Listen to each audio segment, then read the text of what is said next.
माझ्या मिस्टरांचाच कात्र संघात कामाला असताना ऍक्सिडेंट झालेला आहे. त्या लोकांनी संघातल्या लोकांनी घरी येऊन आम्हाला आश्वासन दिले. एक मिनिट, परमनंट होता का? हो.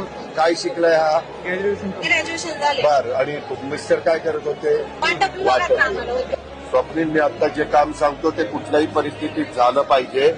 आपल्या पुणे जिल्ह्यातल्या खेड तालुक्यातल्या चिखलगावचा युवराज भरत गोपाळे, त्याचे वडील हे 31/3/24 ला वाडा कात्रज दूध मार्गावर काम करत असताना त्यांचं अपघाती निधन झालंय. 1 तासांनी युवराज गोपाळे येऊन तुला भेटेल. त्याला करून घे लगेचच. ओके, मी तुला नोकरी आज देतो. रख रख त्या रानातून थोडं पुढं जाऊ गड्या, पाऊल थकलं नाही गड्या, पाऊल थकलं नाही.